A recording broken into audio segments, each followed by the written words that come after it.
ఆపదామపహర్తారం దాతారం సర్వసంపదాం లోకాభిరామం శ్రీరామం భూయో భూయో నమామ్యహం. వెంకటాద్రి సమం స్థానం బ్రహ్మాండే నాస్తి కించన వెంకటేశ సమోదేవో నభూతో నభవిష్యతి. శ్రీ గోదాదేవ్యే నమః. అత్యంత ఉత్కృష్టమైనది, పరమ పావనమైనది ధనుర్మాసం. ధనుర్మాసం పేరు చెప్పగానే శరీరం పులకరిస్తుంది, మనస్సు పరవశిస్తుంది. ఎందుకుని అనంటే ఆండాళమ్మవారు అందించిన తిరుప్పావై వైభవం వల్ల. ఆండాళమ్మవారు కలియుగంలో మానవులందరూ తరించాలని, ముఖ్యంగా మహిళలందరూ శ్రీమన్నారాయణ యొక్క కృపా కటాక్ష వీక్షణాలకు పాత్రులవ్వాలని భావించి తిరుప్పావై అనేటువంటి మహోన్నతమైన గ్రంథాన్ని భక్తలోకానికి అందించింది. భాగవతంలో గోపబాలికలందరూ శ్రీకృష్ణ పరమాత్మని భర్తగా పొందగోరి వారందరూ కాత్యాయని వ్రతం అనేటువంటిది హేమంత ఋతువులో ప్రారంభించారు. దానివలన సత్ఫలితాలు కూడా పొందారు. అటువంటి వ్రతాన్ని కలియుగంలో స్త్రీ పురుష భేదం లేకుండా శ్రీమన్నారాయణ అనుగ్రహం లభించటానికి వీలుగా అమ్మవారు తిరుప్పావై అనేటువంటి పేరుతో ఒక వ్రతాన్ని అద్భుతంగా రూపకల్పన చేసి మనకందరకు అందించింది. ఈ తిరుప్పావై 30 పాసురాలతో కూడుకుని ఉంటుంది.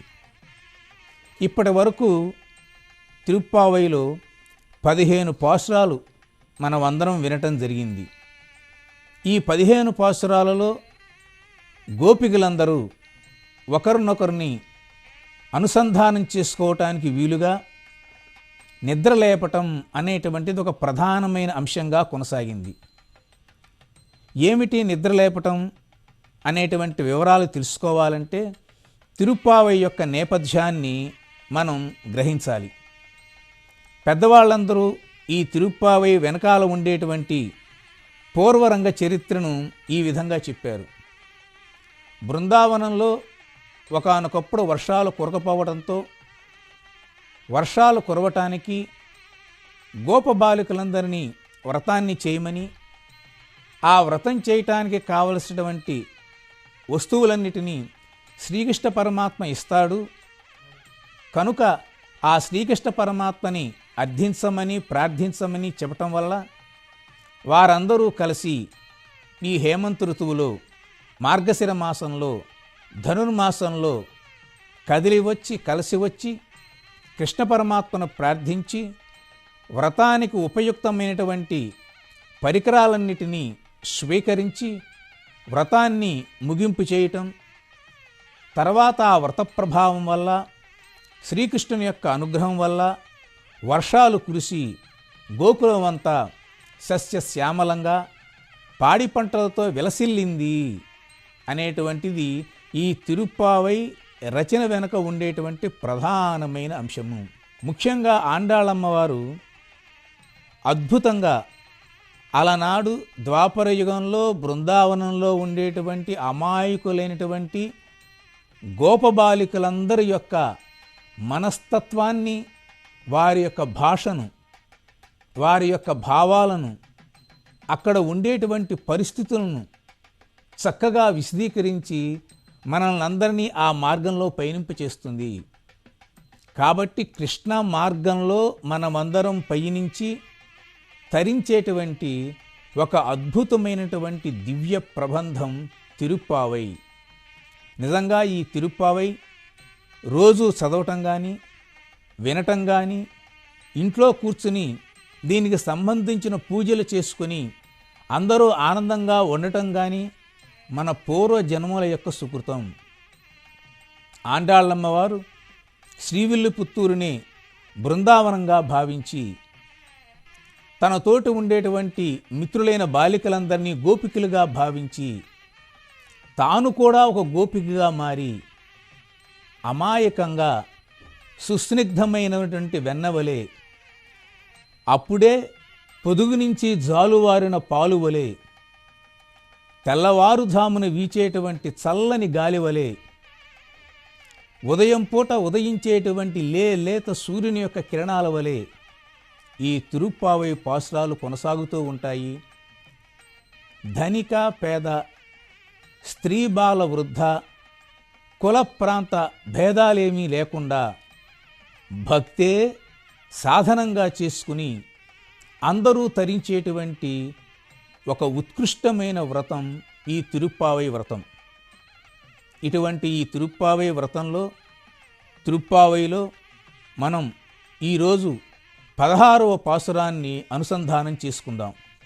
నాయకనాయ్ నింద్ర నంద గోపనుడై కోయల్ కాప్పానే కొడితోన్றும் தோரண வாசல் காப்பானே மணிக்கதவம் தாழ் திருவாய் ஆயர் சிறுமியரோ முக்கு அரைப்பறை மாயன் மணிவண்ணன் நென்னலே வாய் நேரந்தான் தூயோமாய் வந்தோம் துயிடலப் பாடுவான் வாயால் முன்னம் மாத்தாதே அம்மா నీ నేస నిలక్కైదవం నీకు ఏలోరెంబావాయ్.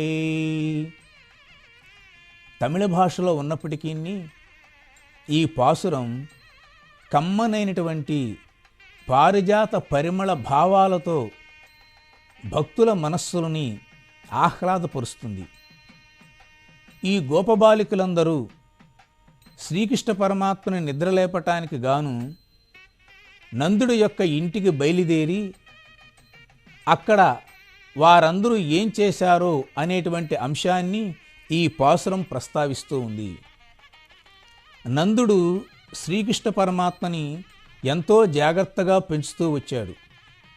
ఆయన ఉండేటువంటి ఇంటిలో కృష్ణ పరమాత్మ పడుకుని ఉన్నాడు.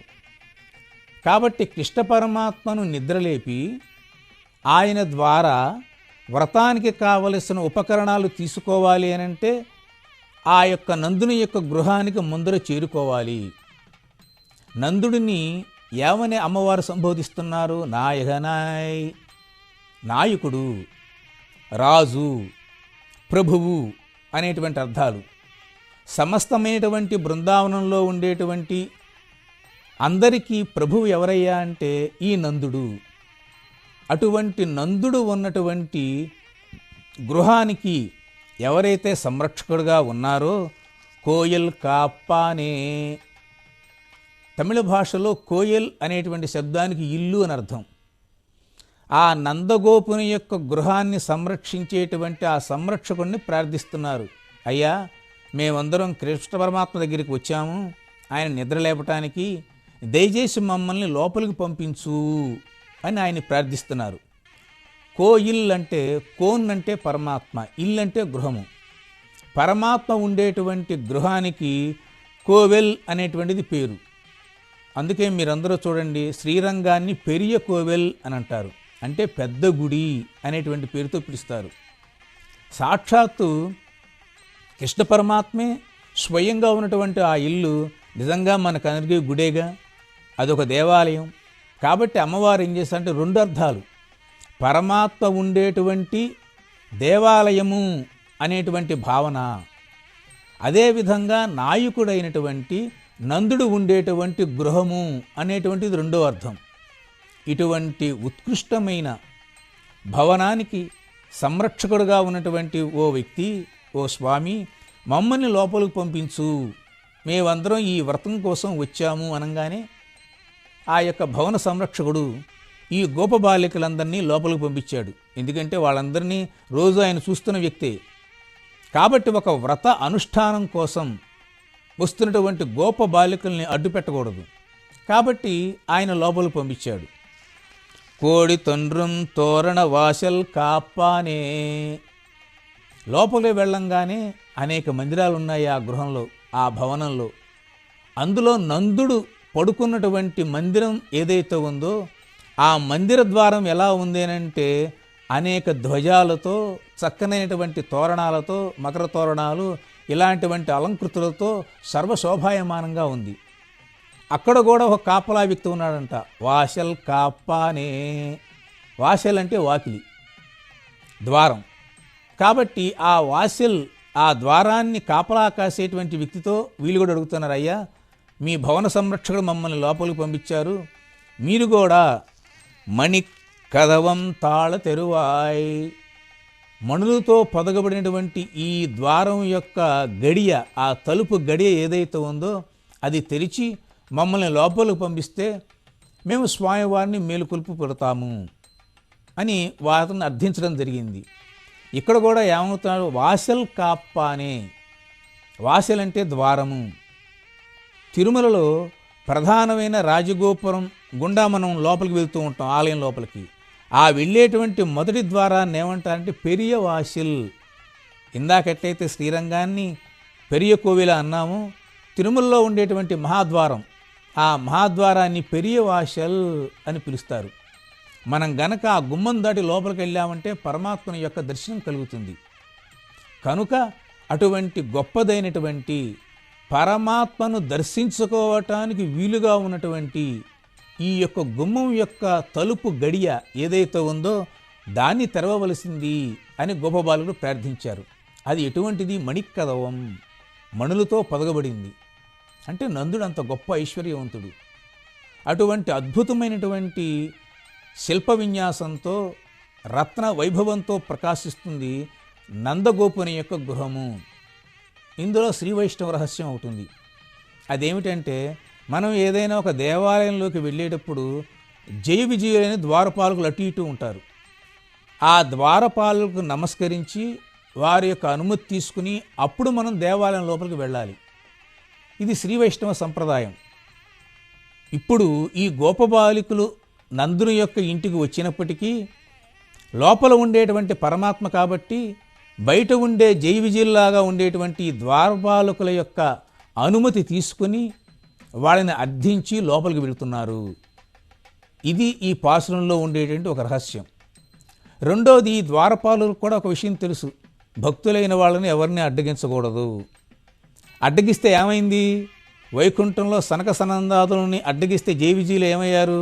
వాళ్ళ చేత శాపం పొంది భూలోకంలో హిరణ్యాక్షుడు, హిరణ్యకశిపుడు, రావణాసురుడు, కుంభకర్ణుడు ఇత్యాదులుగా జన్మించారు. కాబట్టి భక్తులను అడ్డుపెట్టకూడదు అనేటువంటి ఒక స్పృహ ద్వారపాలకులకు ఉంది. ద్వారపాలకులని అడిగి వాళ్ళ యొక్క అనుమతి తీసుకొని లోపలికి వెళ్ళాలి అనేటువంటి మర్యాద ఈ గోపబాలికలు కూడా తెలుసు. ఇదొక జీవన విధానం, పరమాత్మని చేరుకోవటానికి ఒక సంప్రదాయ మార్గం. ఈ విధంగా వాళ్ళిద్దరి యొక్క అనుమతి తీసుకుని లోపలికి వెళ్ళబోయే ముందర పెద్దవారందరూ ఒక చక్కని అంశాన్ని ఇక్కడ ప్రస్తావిస్తారు. ద్వారపాలకుడు అడుగుతాడు, ఏమండి ఎంతోమంది ఇక్కడికి వస్తూ ఉంటారు, పైగా ఆడవాళ్ళని చూస్తే మాకు భయంగా ఉంది. ఎందువల్లంటే పోతన ఒక స్త్రీ, ఆ రాక్షసి మాయావేషం వేసుకుని కృష్ణ పరమాత్మని చంపటానికి వస్తే కృష్ణ పరమాత్మే ఆమెను వధించాడు. కాబట్టి మిమ్మల్ని ఎట్లా నమ్మేది? రకరకాల మారువేషాలతో రాక్షసులు కృష్ణ పరమాత్మని బాధించారు, మిమ్మల్ని ఎట్లా నమ్మేది, ఎట్లా లోపలికి పంపించేది అనేటువంటి భావనతో ఆ ద్వారపాలకుడు ఉన్నప్పుడు ఆయర్ సిరుమియరో ముక్కు అరైపరే మాయన్ మణివన్నన్ నెన్నలేవాయి నేరందాన్. అయ్యా, నువ్వు కూడా మమ్మల్ని అందరినీ చూస్తూ ఉన్నావు, కావాలని అడ్డు పెట్టాలనే భావంతో అట్లా అంటున్నావు, కానీ మేము ఎవరం? అమాయకులైనటువంటి గోపబాలికులం, మా కల్లా కపటం తెలియదు, ఆ విషయం కూడా మీకు తెలుసు. మేము ఎటువంటి రాక్షస భావన కానీ రాక్షసులము కానీ కాము. ఈ వ్రేపల్లెలో ఆవుల మధ్యలో తిరుగుతూ అటువంటి అమాయకత్వంతో ఉన్న మేము అటువంటి పనులు చేస్తామా? స్వామివారు నిన్ననే మాకు అరై పరై, బాగా మోగేటువంటి పరై అనేటువంటి వాయిద్యాన్ని ఇస్తా అన్నాడు ఈ వ్రతం కోసం. ఆ శ్రీకృష్ణ పరమాత్మ ఎటువంటి వాడు? మాయన్ మణివన్నన్, నీలమేఘశ్యాముడు, మాయన్ అనేకమైనటువంటి గొప్ప చేష్టలు కలిగినవాడు. అటువంటి కృష్ణ పరమాత్మ గురించి ఎన్ని విషయాలైనా మనం మాట్లాడుకోవచ్చు.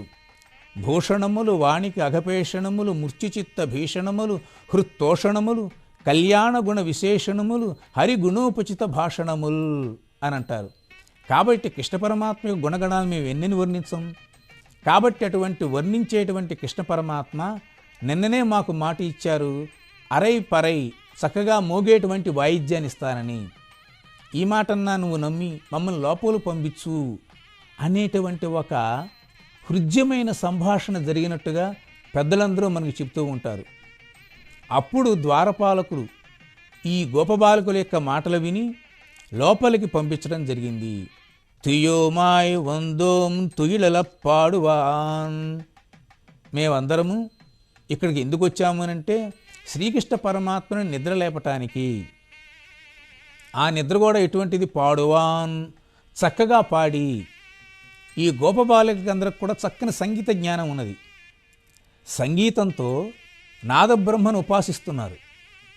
ఇప్పుడు ఈ వ్రతంతో కృష్ణ బ్రహ్మను ఆరాధిస్తున్నారు.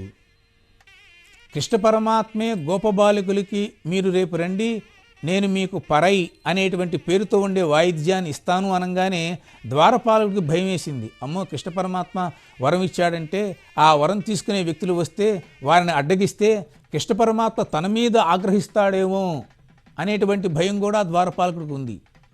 పైగా ఊరకనే వారందరినీ ఆటంకపరచడానికి కాకుండా వాళ్ళ మనస్సులో ఉండేటువంటి అభిప్రాయాన్ని తెలుసుకోవటానికి అడిగాడు తప్ప నిజంగా ఈ గోపవనితులందరూ ఎంతో గొప్పవారు, అమాయకులు, భక్తి ప్రపత్తులతో ఉండేవారు, కమ్మనైనటువంటి సంగీత జ్ఞానం కూడా ఉన్నది.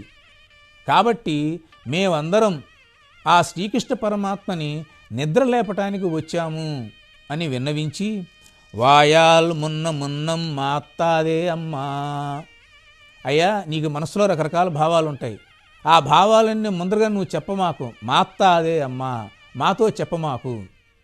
బాగా ఒక అంశం ఇక్కడ మనం గుర్తుపెట్టుకోవాల్సిందంటే ఏమిటంటే, మనకి మనసులో రకరకాల భావాలు ఉంటాయి, నోటితో మాత్రం దాన్ని దాన్ని వ్యక్తీకరించకూడదు.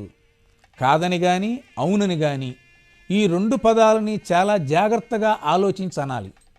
నోటితో అన్న తర్వాత దాన్ని వెనక్కి తీసుకోలేము. కాబట్టి ఓ ద్వారపాలక, నీకు మనస్సులో మా గురించి కానీ ఈ తెల్లవారుజామున మేము రావటం కానీ నీకు కాస్త చిత్రంగా ఉండవచ్చు. కానీ నీ మనస్సులో ఎన్ని అభిప్రాయాలు ఉన్నా సరే మా మనోభిప్రాయం నీకు చెప్పాము. కాబట్టి నువ్వు ఎటువంటి పరిస్థితుల్లోనూ కాదు వలదు అనేటువంటి మాటలు నీ నోట రానివ్వవద్దు. రెండోది, ఈ వ్రతంలో కూడా మరొక అంశం ఏమిటంటే, ఏదైనా వ్రతం చేసేటప్పుడు, ఏదైనా పూజలు చేసేటప్పుడు, ఏదైనా పుణ్యకార్యక్రమాలు చేసేటప్పుడు ఆ పని పూర్తయ్యేంత వరకు నాస్తి అనేటువంటి శబ్దం రాకూడదు, వద్దు అని కానీ కాదు అనే పదాలు రాకూడదు.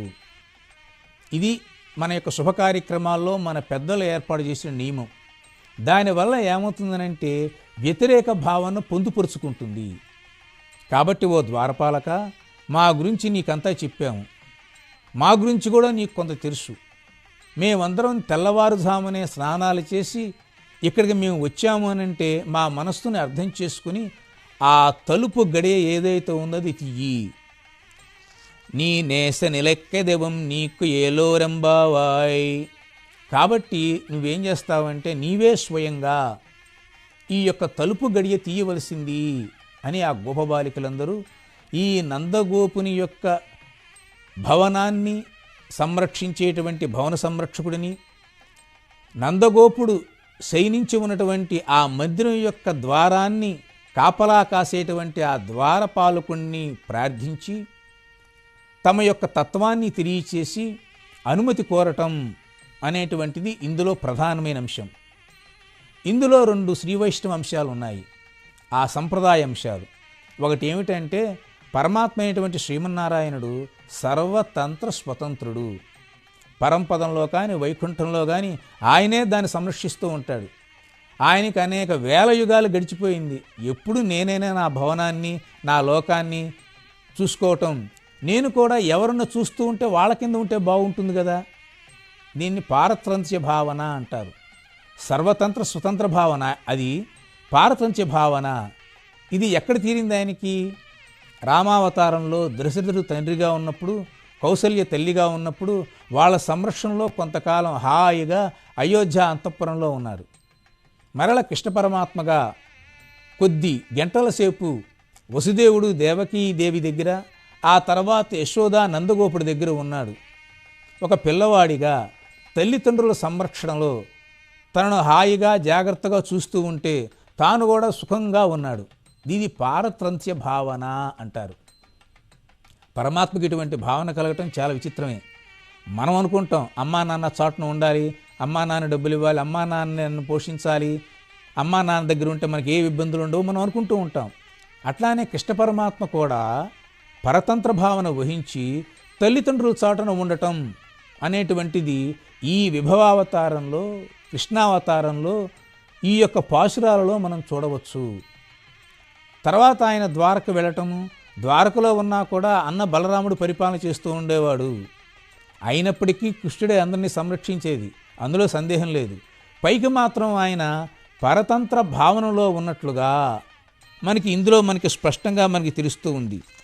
అంతేకాకుండా మనం అనేక విషయాలలో స్వామివారి యొక్క దివ్యమైనటువంటి కరుణా కటాక్ష వీక్షణాలు పొందటానికి, స్వామివారి యొక్క తత్వాన్ని మహత్వాన్ని అర్థం చేసుకోవటానికి ఆయా అవతారాలలో స్వామివారి కన్నా ముందుగా ఉన్నటువంటి వారిని, స్వామివారి తర్వాత ఉన్నవారిని, వారితో పాటు సమానంగా ఉన్నవారిని కూడా మనం భావించి సేవించినట్లయితే అది పరమాత్మకి ఎంతో ఇష్టము. ఇది ఆగమంలో కానీ పురాణాలలో కానీ విష్ణుతత్వాన్ని ఆవిష్కరించేటువంటి గొప్ప విషయం. అదేమిటేనంటే విష్ణుమూర్తి ఉన్నారనుకోండి, ఆయన ఒక్కరినే ప్రార్థిస్తే ఆయనకు సంతోషం కలగదు. ఆయనతో పాటు లక్ష్మీ అమ్మవారిని, ఆదిశేషుణ్ణి, గరుత్మంతుల వారిని, శంకుచక్రాలను, ఇతరమైనటువంటి దివ్యాయుధాలను, స్వామివారి యొక్క దివ్య తిరుమేనుపై అలంకరింపబడినటువంటి అనేకమైనటువంటి ఆభరణాలను, వైజయంతి మొదలగు మాలికలను, వీటిని కూడా కీర్తిస్తే స్వామివారు ఎంతగానో ఆనందిస్తారట. కాబట్టి అమ్మవారికి ఈ రహస్యం తెలుసు కాబట్టి ఆండాళమ్మవారికి ఈ పాశురంలో నందగోపుడు ఉండేటువంటి ఆ యొక్క గృహానికి వచ్చి నందగోపుని యొక్క దివ్యమైన తత్వాన్ని ఆవిష్కరింపబడేటువంటి ఆ భవనాన్ని వీక్షించి ద్వారపాలకుడిని ప్రార్థించి, అయ్యా మేము వస్తున్నాము స్వామివారి యొక్క సన్నిధి దగ్గరికి నిద్ర లేపటానికి, ఆయన ఎటువంటి వాడు అనంటే మాయన్ మణివన్నన్ అనేటువంటి ఈ రెండు పదాలు చాలా అద్భుతమైనవి. మాయా అనేటువంటి పదానికి అర్థము సమస్తమైన సృష్టినంతా తన అధీనంలో ఉంచుకుని తాను అనుకున్న సంకల్ప ప్రకారంగా నిర్వహణ చేస్తూ ఏదైతే వాస్తవం ఉన్నదో దానిని మరుగుపరుస్తూ, ఏదైతే అదృశ్యంగా ఉన్నదో దాన్ని దృశ్యమానం చేస్తూ అద్భుతంగా ఈ సృష్టి విలాసాన్ని నడిపించేటువంటి ఒక విధానం ఏదైతే ఉందో దానిని మాయా అనేటువంటి పేరుతో పిలుస్తారు. కాలక్రమంలో ఏమైపోయిందంటే ఈ మాయా అనేటువంటి శబ్దం చాలా కిందకు వచ్చేసింది. అమ్మవాడు ఏం మాయ చేశాడో కానీ ఇదంతా అయిపోయింది అని ఈ రకమైనటువంటి భావనలో మన వాళ్ళందరూ చెప్తూ ఉంటారు. కాబట్టి ఇటువంటి మాయా సమస్తమైన సృష్టినంతా తన అధీనంలో ఉంచేటుకునేటువంటి ఏ మహత్వం ఏదైతే ఉందో దాన్ని తెలియచేసేటువంటి శబ్దం మాయా. గోపబాలికలు అమాయకులు ఉన్నారు కదండి, మరి ఇంత గొప్ప అర్థం కలిగినటువంటి పదం వారి నోట ఎట్లా ఉచ్చరించారు అని అంటే గోపవనితలకు ఉండేటువంటి సంస్కారం, కృష్ణునితో ఉండేటువంటి ఆ సంశ్లేషం వల్ల వాళ్ళకి కలిగిన భావము. ఆ విధంగా మాయ కలిగి తాను మాయాతీతుడై నీలమేఘ శ్యాముడై సమస్త ప్రజలందరినీ ఉద్ధరించటానికి ద్వాపర యుగంలో కృష్ణ పరమాత్మ నందుని యొక్క గృహంలో ఉన్నారు. అటువంటి నందుడి గృహంలో ఉండేటువంటి కృష్ణ పరమాత్మని సేవించి మనమందరం ధన్యత పొందుదాము అనేటువంటి భావనతో ఈ యొక్క పాశురాన్ని అమ్మవారు అభివర్ణించడం జరిగింది. ఈ పాశురం విని మనం అందరం తదనుగుణమైనటువంటి అనుభూతి మనం పొందాలి. ఆ అనుభూతితో తర్వాత పాశురంలో అమ్మవారు చెప్పబోయేటువంటి విశేషమైన అంశాలు కూడా అనుసంధానం చేసుకుని జీవితాన్ని ధన్యం చేసుకుందాం. స్వోచ్చిష్ట మాలిక బంధ గంధ బంధుర జిష్ణవే విష్ణుచిత్త తనూజాయే గోదాయే నిత్యమంగళం. సర్వే జనా సుఖినో భవంతు.